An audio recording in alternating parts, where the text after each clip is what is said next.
Good afternoon. My name is Dan. I'm a professor of criminal psychology. I hope you don't mind. I brought my little team with me, Nicole and Dominc. They are co-researchers on this project, on this quantitative work package, and they just happen to be my doctoral students.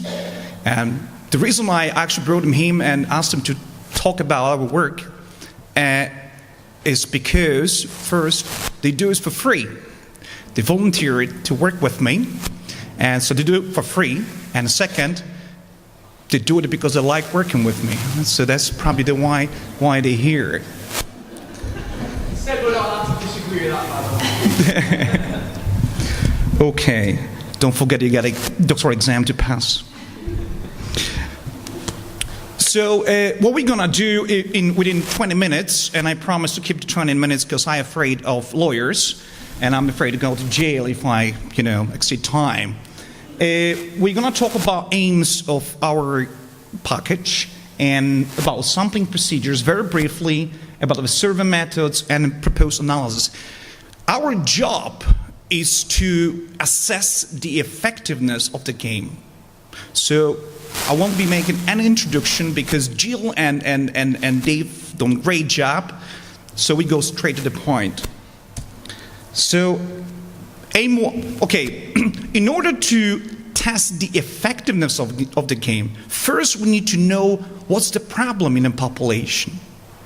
So the study number one, which we're conducting right now, is actually a systematic survey.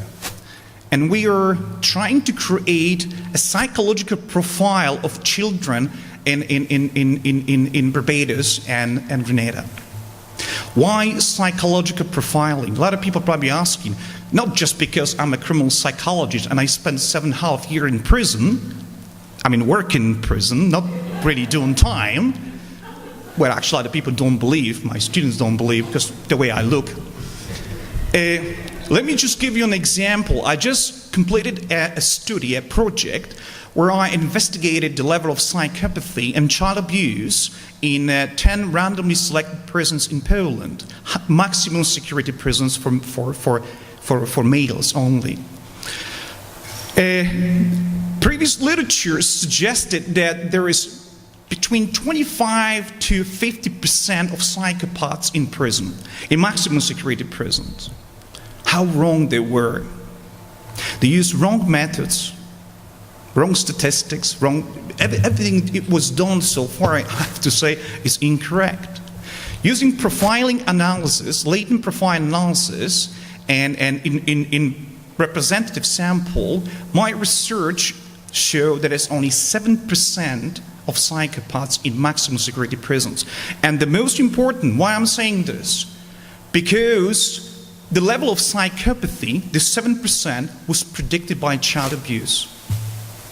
Every single one identified psychopath in my study, the 7%. Oh, by the way, I interviewed using a survey instrument almost 2,000 violent offenders from maximum security prison. Only 7% psychopaths, and all of them, every single one, was abused when it was child. So, child abuse produce psychopaths, murderers, pedophiles, and so on and so on.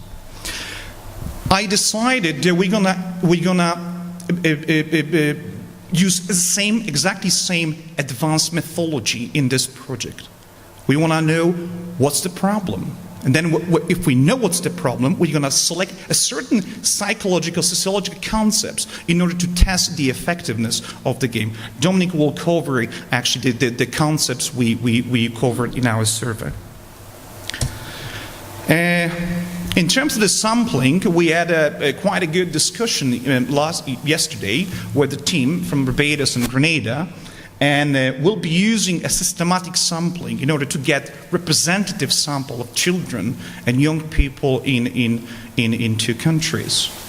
I've done some some statistics in terms of power of analysis. How many people, how many kids do we need to make it representative for the whole population? And using systematic sampling, of course. And that's the numbers, 744 for Barbados, 735 for Grenada. Of course, this is the minimum. We aim 1,000, at least 1,000, young people, children, young people, and youth offenders as well. The sampling will be stratified based on country, obviously, and school level. So we're talking about primary, secondary, and third level of education, of course, youth offenders as well, and then gender. There's going to be more stratification there, you know, and more methodological kind of work there, but there's no time to discuss this today. Now I'm going to ask Dominc to come over. I'll stay here because I'll be talking later. Okay guys, so I just want to give you, as Dan said, a bit of a background to the survey that we devised to create this psychosocial profile. Okay, so there's a number of constructs that we've identified and that past research has also identified that we've drawn upon within the survey that we've devised. So these constructs are important, as we know, to measure in the attitudes towards domestic violence and the work we've done specifically to assess these within this Grenadian and Barbadian context. Okay, so some of these constructs that we're including that we'll be assessing. Empathy, obviously this is important to these domestic violence attitudes that the young persons and children are likely to possess, and we're measuring this on a couple of levels. So it's going to be cognitive as well as affective empathy. We'll also be assessing emotional intelligence, hopelessness, specifically children's hopelessness, measured through items such as I believe when I get older my life will get better. These are the sort of items that we'll be using. Violent behaviour and attitudes, specifically attitudes towards perpetration and victimisation of domestic violence, as well as general attitudes towards violence. These are all of importance and relevance, as many of you I'm sure will know. Also behavioural intentions towards the perpetration of violence and domestic violence, as well as non-violent conflict resolution skills to assess these sort of things as well. This is the first page of our survey you can see here. It's going live imminently. We've done a little bit of work around this so far, and I'm going to tell you about this within the next slide. So when conducting this sort of research, when implementing a survey of this type, it's important to assess the validity of the content of these surveys, okay? So rather than just putting this out there and later on finding down the line there was potentially issues with the items and opening ourselves and the Non-E3 project up to criticism, we did some work beforehand to make sure this wasn't the case.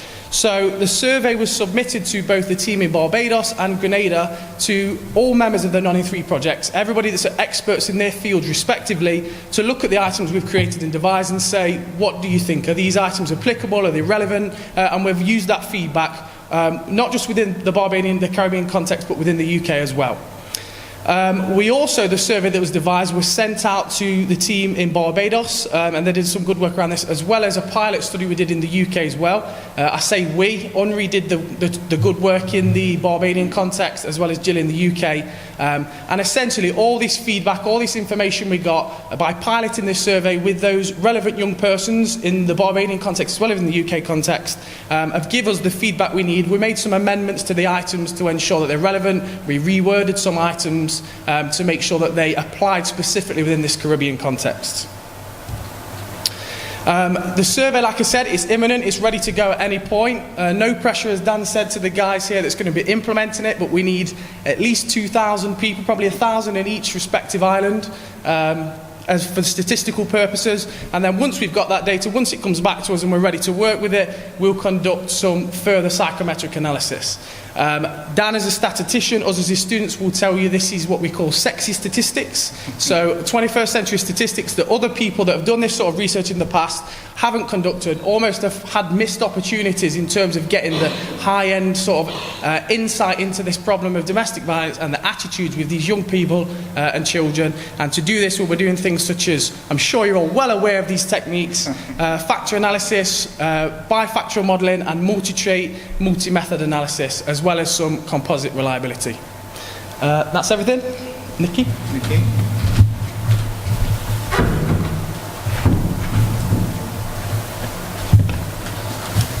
Hello there.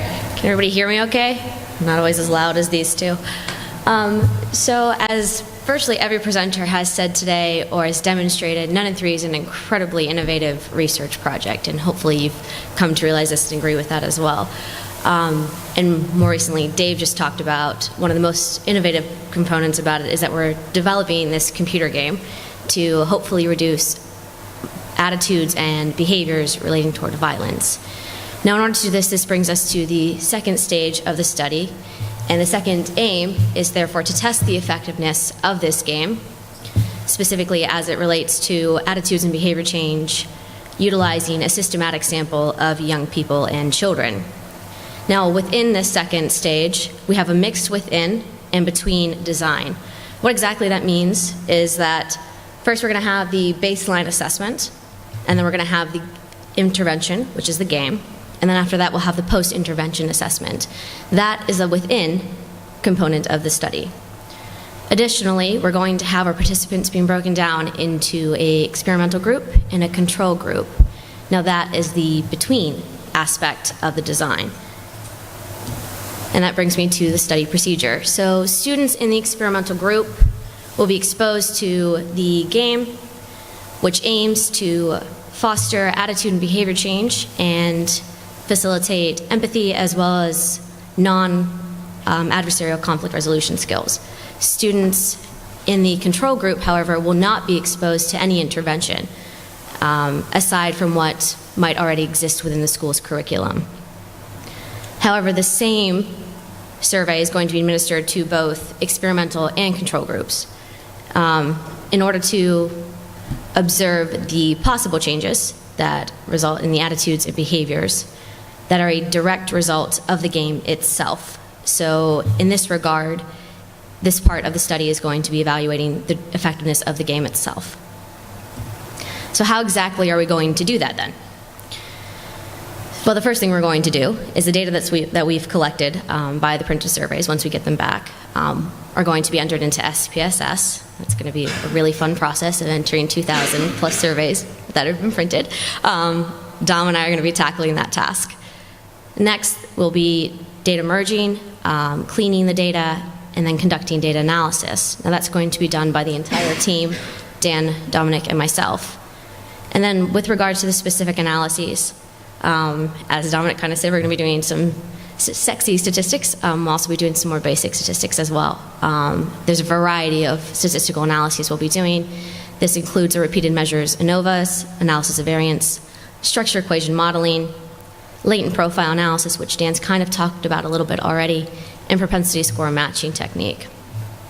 Now these last two Dan's going to be talking about a little bit more in depth here in just a moment. The more basic statistics are going to be conducted by Dom and myself, and then the more advanced statistics Dan will be conducting. So with regards to the advanced statistics, I will turn it back over to Dan so he can tell you about them.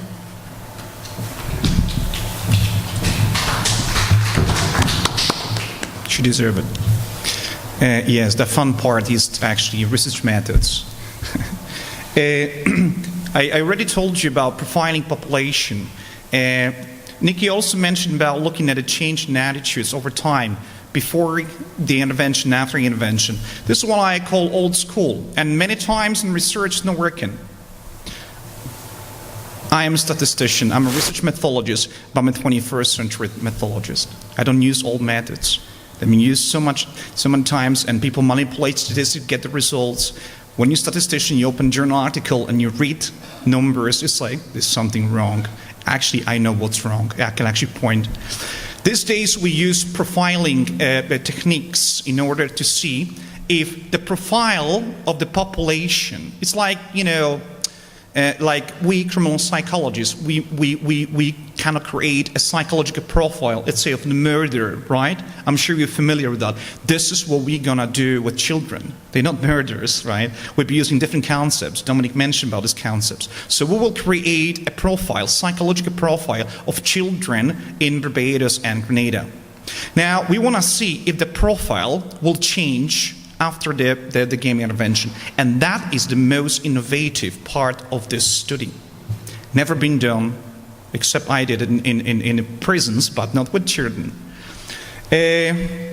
What is important also about profiling analysis is sometimes we create a profile. We know that there's one risk group. Like, see that dashed line there on the picture?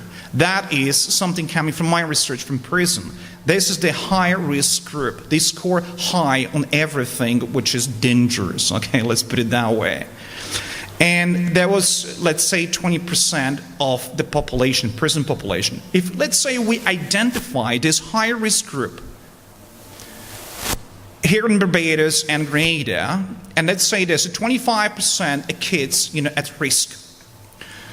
What we're interested in is not their change in attitudes, but this risk group has to decrease, let's say, to 1% ideally, or 0%, right? That is the aim of this study. We don't want to see children at risk anymore. The second part is very, very complicated. We call this a matching procedures, propensity score matching technique. We've got control and the experimental group. The experimental group is that one who was exposed to the game. Now, then we merged behaviors, empathy, conflict resolution skills, and so on and so on. Now, here's the thing. Before, researchers were making so much, they were creating so much problem and were making mistakes. You cannot merge these two groups or compare them directly without controlling for background characteristics. So before you look at the effectiveness of the game, you need to make sure that your control and intervention group are pretty much the same. The psychological profile, their attitudes, their even gender, age, and the way they come from, rural, urban, and so on, they have to be matched. Once you get a perfect match between participants on background characteristics only, between participants from control and the experimental group, now you can look at the effectiveness of the game. Okay? I won't talk much more about this because statistics is something people don't like. Thank you very much. If you've got any questions, I'll be more than happy to answer all of them.